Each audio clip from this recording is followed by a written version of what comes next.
Oye, mi gente, welcome to the Max Breakdown, where we will be diving into sports, news, sports cards, and cultura Dominican style with a twist on it. Please press like, subscribe, and share. All right. Will there be a repeat, a rise, or a dynasty dies? Seattle, New England, Kansas City, the NFL throne is up for grabs.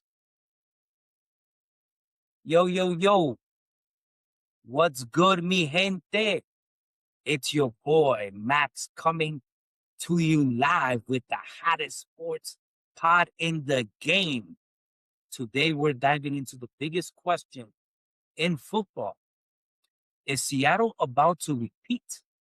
Are the Patriots the new problem? Or is the Kansas City Chiefs dynasty officially cooked? There's three teams, three storylines, one throne. Let's get into it. Seattle's story is a interesting one. It's a story that is wild because the media tried to sell the idea that the champs fell apart in the offseason, but the numbers say otherwise. Based on the same top 20 parameters, the current team no longer has five players who had combined for 2,976 snaps in 2025. That's nothing compared to the 2014 Seahawks, who lost 12 major contributors and still almost repeated. Key points: they returned the second highest percentage of snaps of any Super Bowl champs since 2010. Sam Darnold is stable. O-line got better. The defense is basically intact. Only two groups clearly worsened. The running back room, Walker gone, and safety Bryant gone. That's basically it. Seattle didn't collapse. They reloaded. They're built exactly like that 2014 team that almost went back to back. If it wasn't for that throw that was intercepted in the goal line. Who can listen? Even if you weren't a fan of either team, you will never, never forget that. Seattle ain't scared of nobody. They're not scared of anybody. They lost pieces, sure, but they kept the soul of the team. Continuity wins in the NFL.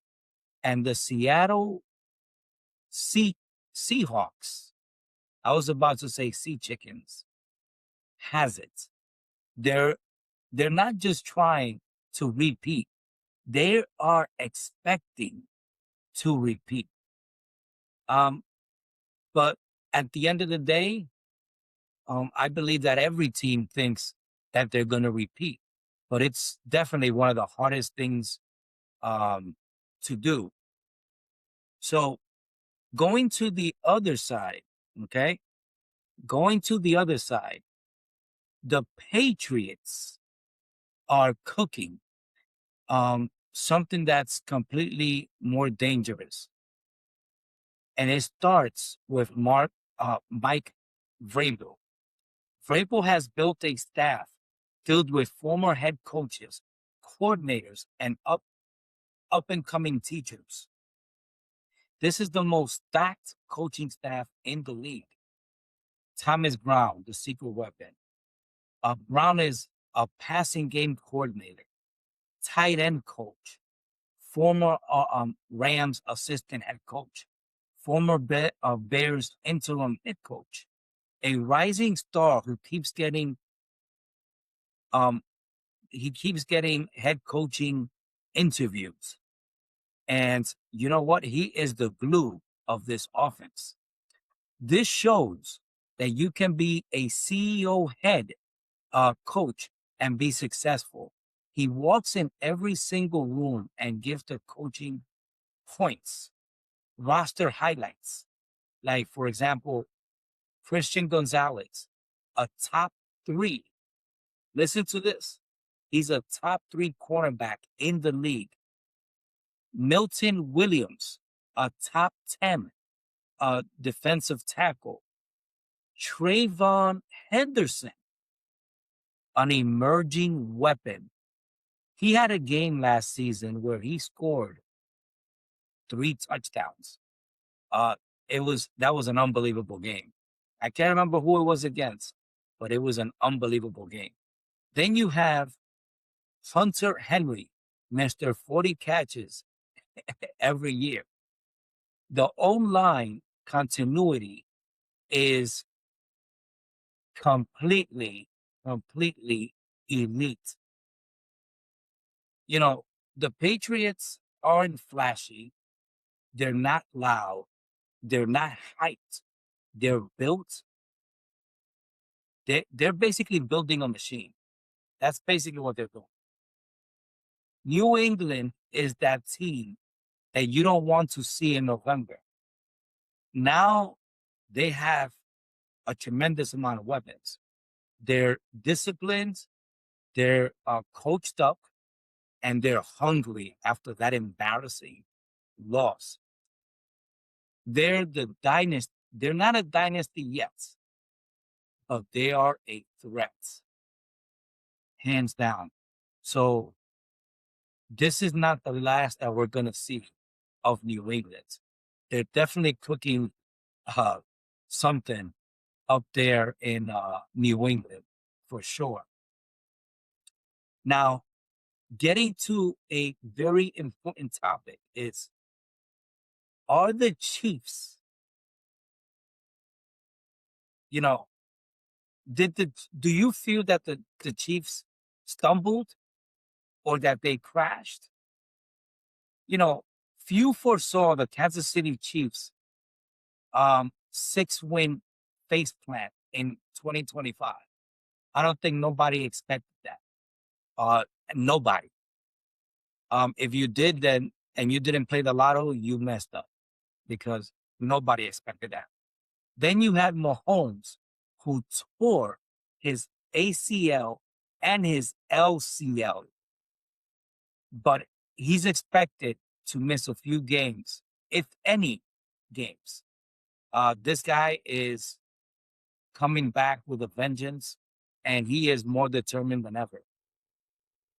Then you have the offense. Andy Reid is evolving the offense towards balance. Why? Because the defense sat in 2 deep shells. KC couldn't run. They couldn't run. Their running backs couldn't run. The play action was dead last in the NFL. Let me repeat that. Their play action with Patrick Mahomes was at the bottom in the NFL. Mahomes basically was carrying everything. I mean, the only thing you needed to see was him throw the ball and go get it himself. Mahomes was carrying everything.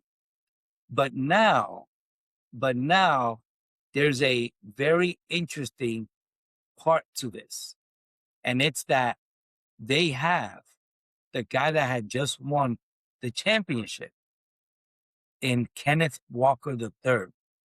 Walker ranks among the NFL best running backs at forcing missed tackles and creating chunk plays. Seattle loss is KC's gain. And Eric Bieniemy is returning. He replaces Nagy, whose RPO heavy scheme flopped big time. It was a disaster up in KC. And this is huge. KC is going back to the formula that built the dynasty. The defensive overhaul starts look like this. The stats look good, but situational football was bad. Fourth fewest turnovers, seventh fewest sacks, fourth worst third down defense. But they added Peter Woods, Kairos Tonga, Mansour Delane, who's an elite rookie corner, and R. Mason Thomas, who's a speed rusher. But let's pump the brakes a little bit because they did lose, who they traded away, if I'm not mistaken, to the Rams. Trent McDuffie. They lost Brian Cook, Jalen Watson. But at the end, KC is talented. KC is dangerous. KC is highly motivated. But KC is not invincible anymore. And this is where things might change a little bit. The Chiefs ain't dead, but they ain't the boogeyman no more. Mahomes is still him, but the AFC is a war zone. KC got to prove that they could still run the block. So my question is, will Seattle repeat? Will Seattle repeat? You know, they got the continuity, the youth, the confidence. New England, they are a rising problem. They got the coaching, they got the culture, they got the development. KC, they got Mahomes, they got Walker, they got Bieniemy, but holes everywhere. So my final word with this topic is Seattle is the champ until somebody knocked them out. New England is the team nobody wants to play.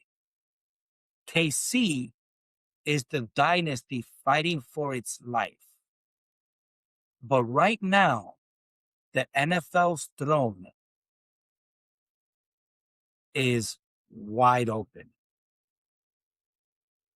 Tell me what you think is the most likely scenarios. What do you think is going to happen? What I could tell you is that this season, football is going to be a lot of fun because I don't think that many expect Seattle to repeat, even though they have an extremely great team. But everybody is skeptical. Tell me who you think is going to win this season. It's going to be very interesting. Now, we're going to switch topics and we're going to jump to the American League. We're going to talk a little bit of baseball because the All-Star break is about to come. And this is where general managers get together with other general managers and they start cooking up what's going to happen, how they could upgrade their team. And the teams that are already out, they're thinking about how they could, how much more they could make from trading away pieces and bettering their team and getting it ready for next season. So during this All-Star break, there's going to be a lot of chatter. But check this out. The American League is a bloodbath. It's a bloodbath. Especially the American League East. You have a lot of chaos. But right now, It's a 3-team fist fight. You have Tampa Bay Rays at 56-38. They're cooking quietly, like they always do. You never hear of anything crazy, but it's because they don't really have any thumpers. Well, now they do. Now they have that Dominican third baseman that is killing it. Very proud of him. But they're 35-15 at home. They're fortress energy, but their run differential of plus 32 says they're good, not great. But then you have the Yankees at 54-42, 91 run differential, winners of 4 straight games after they were losing those games. They somehow came back and won those games. And this is the team with the best underlying numbers in the division. Yankees got the Bronx swagger back. They're not perfect, but they're dangerous. So they definitely got their swag. And, you know, I have to mention, because it's definitely noteworthy, that the team that's winner of 9 straight after they were a disaster where they even fired their manager is the hottest team in baseball right now. And it's the Boston Red Sox. They woke up. They're still mid overall, but right now they're a problem. They're a problem. The Orioles, young, talented, extremely inconsistent. They're in that awkward phase where the kids are learning how to win. And the biggest surprise out of all, after what they did last season, is the Blue Jays at 45-51. Listen, if you were to ask me, they're cooked. Negative run differential, no identity. To me, they are cooked. Then you have the AL Central. That division is like a telenovela, dramatic but not elite. You have the White Sox. Who the hell thought that the White Sox were going to be the leaders in their division? They're tied with Cleveland, but Chicago has the better run differential at plus 35. Solid, not spectacular. But you know what? Whoever is managing that team, he needs a raise. That guy needs a raise. I listen, I don't care what his salary is. That guy needs a raise. Then you have the Guardians at 51-46. Basically the same team as Chicago, but with worse run differential of -2. They're scrappy, but not built for October. I'm sorry. Then you have those Twins, man. Horrible. They're hanging around, but their run differential is a -14. And you know what that says? That they are pretenders. Then you have another team that surprisingly went the other way. After last year, they did well. The Tigers. What's going on with that team? I mean, you look at the team and you're like, okay, they got some pieces, they got this and that, but they haven't put it together, and it's a weird team right now. Losing record, but positive run differential at plus 24. That just screams as, listen, you have had bad luck, because you shouldn't have a plus 24 and have a losing record. The Royals at 38-59, they're rebuilding. They're young. They're just not ready. That's just basically what it is. Then you have the AL West. The division is drunk. Let's just put it like that. It's a horrible division. You have the Rangers at 49-47. That is the first place team. They're above of 500 by just 2 games. So they're barely over 500. Negative run differential of -15. This is a fake first place team. Fake. I mean, seriously. Then you have the Mariners at 48 and 49. They're in second place. Positive run differential of plus 16. Better underlying numbers than Texas. They're coming. They might win that division. The Astros, third place, 47 and 51. They're cooked. The dynasty is over. The run differential of negative 47 is just plain out nasty. The Athletic, man, they listen, the Athletic were hanging on and they were in first place for a bit, but then they started to lose and they lost big time. And they are currently on a 9-game losing streak.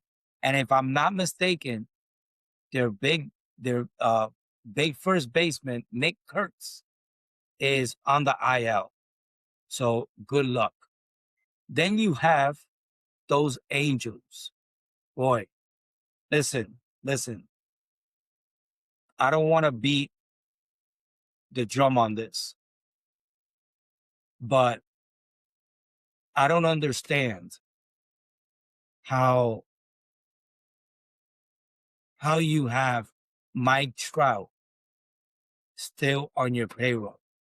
I don't get it. Listen, even if you have to give him for a bag of potato chips. Okay, let's say he's hurt. I think he's hurt. $40 million on the books. Like, you got to understand your team is crap. Your team is trash. You're going to tell me that you can't get a couple of prospects for him? I mean, and from his perspective, dude, are you a loser? And the only reason why I'm saying that, and I know that it sounds harsh, is how could you be okay with losing? And why I say that how can you be okay with it? Is because I would have been like, listen, I want out. You have to trade me. I'm not gonna dress up. You have to trade me. Like how much this guy, I'm gonna say that 80% of his time in the major leagues has been losing games. There might be a 20% that he saw himself winning. But when was the last time they did a deep playoff run? I can't remember one. I mean, the last one I remember was when they went to the World Series in like 2002 or so, somewhere around there. But this team is horrendous. And as a general manager, how are you not going up to Mike Trout and saying, yo, what do you want to do here? What do you want to do? You want me to, what flexibility do you give me? Like, what team do you want to go to? Like, you have to unload. I mean, nobody is going to your games. So for you to be hung up on, well, he sells jerseys. He ain't selling $40 million a year worth of jerseys. Point blank. Point blank. You know what I'm saying? So at some point, you got to be like, listen, man, we're not going to be evil and just let you rot on our team. Let's try to put you on a winning team where you could play meaningful baseball. That's just my take on it. I really don't understand. I'm having a hard time understanding. But anyway, let's stop talking about the American League and let's switch it up to our last topic, which is the National League. So the National League East, this division is, I was going to say that it's stacked, but I mean, it's stacked. It's just stacked with two teams that we're not expecting it to be to be good. And they are. They're pretty decent. You got the Braves at 55-40, 92 run differential. Their balance, experience, still elite. The Braves still have injuries. Ronald Acuna has been out for like a month with a hamstring. Then you have the Phillies at 54-43. They're right there. They're like 2 games behind the Braves. But their run differential is concerning. It's a -10. So that just tells you that they lost a lot of games by a lot of runs. Then you have the Marlins. Listen to this, people. The Marlins at 52-45 and a 20 plus 24 run differential. Listen, no one in their mama thought that was going to be possible. So they're sneaky good, and they are a wild card threat, just plain and simple. And then on their heels, like right there, you have the Nationals. The Nationals, my people. They scored a ton of runs, 16 runs. They've given up a ton, though, 509. Fun team, not a contender, but they're right there. And then you have arguably the most disgraceful team, or nah, you know what? They're the most disgraceful team because of their payroll. Then you got the Mets at, listen to this, 40 wins and 57 losses. They're fraudulent, lost 3 straight, and their negative run differential of -65. Same story every year with those Mets.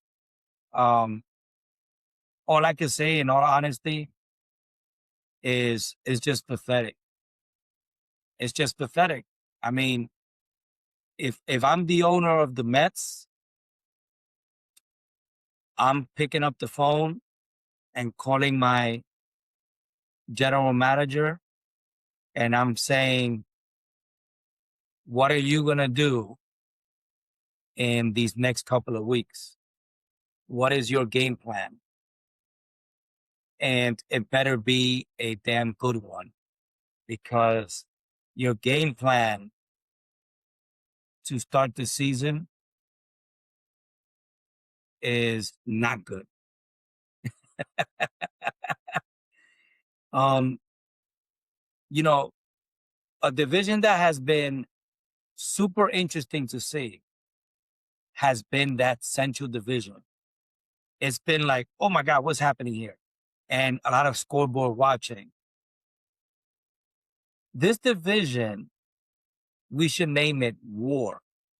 The Brewers are 59-37, a plus 127 run differential. That is mighty damn good. This is the best team in the NL right now. Straight up. Even better than the Braves, better than the Dodgers. You got and they have a freak of nature. A freak of nature as a pitcher. What's his name? Whatever his name is right now is escaping me. Actually, I have it right here. Jacob Mizorowski. They have a guy that throws 105 miles an hour. This is my prediction. This is my prediction. I wouldn't be surprised if the Brewers make it to the World Series, if and only if they do what I'm about to tell you. They get one key piece in the offense, and that would be a thumper. That would be a thumper. I personally would be like, I'm gonna trade for Pete Alonso. Straight up. I'm gonna trade for Pete Alonso of the Baltimore Orioles and add him to my lineup. Then I'm gonna go out and get one or two pieces for the bullpen of guys. They could get Hensley or whatever his name is from Baltimore, who throws like 102, 103. I will get him, and I will get another fireballer. Okay, to be honest, I will put all my chips on the table for this season. They have a guy that throws 105 miles an hour. You know what I would do if I'm in the playoffs? I would shorten the games. Use a 3-man rotation, and I would monitor his pitch count, because it wouldn't be out of the question to bring him in for an inning or two late in a game when it's needed. The same way that the Seattle Mariners used Randy Johnson back in 1995 when he was with the Seattle Mariners, that they used him as a starter and as a closer. I would use Mizorowski like that. So I wouldn't be surprised if I am that GM of the Milwaukee Brewers. I would do what I just told you. Then you have the Cubs. Hey, you got the Cubbies. You know, I think that everybody should have a soft spot for the Cubs. All right. I think everybody should have a soft spot for the Cubs. They're 54-42, a plus 52 run differential. They're legit. They got decent rotation, a really good closer. Pete Crow Armstrong is an MVP candidate for sure. That dude is serious. Then you got the Cardinals. Oh man, what a scrappy team, man, that Cardinal team. They've definitely beaten the crap out of my Braves. Their record is 50-45, a +6 run differential, solid but not elite, but they're still pretty good. Then it warms my heart that I could say that the Pirates. When was the last time the Pirates won? They're 50-47. Listen, this division, they're like just punching each other. It's like you punch me, I punch you. They have a +44 run differential. This team is better than what people think.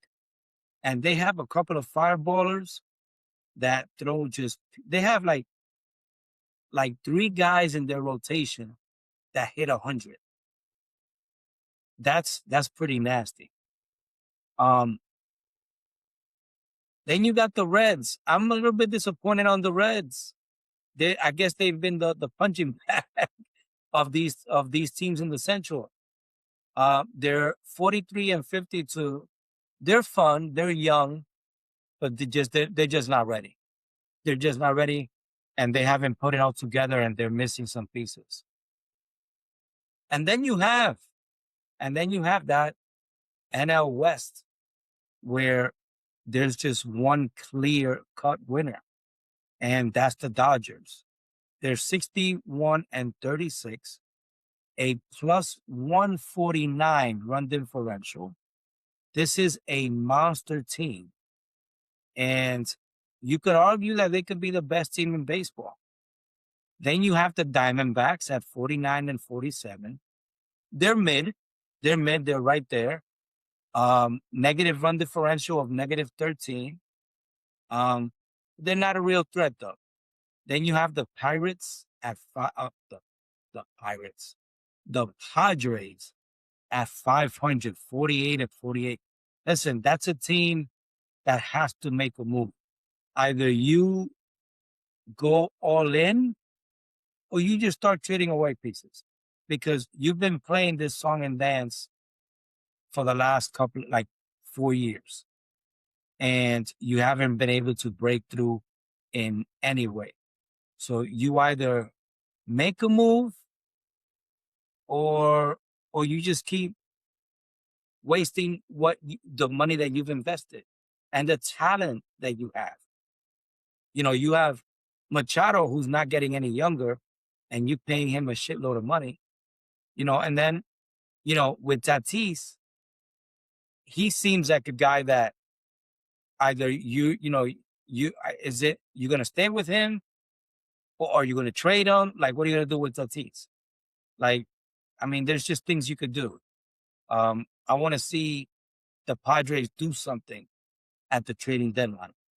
So, to be honest, they're just perfectly average, and it creates for a perfectly confusing team. They're very confusing. And then you have the underperforming Giants at 41-55. And I'm just gonna keep it simple. They're cooked. And the last team in that division is just a complete embarrassment. Because they've been just rebuilding forever.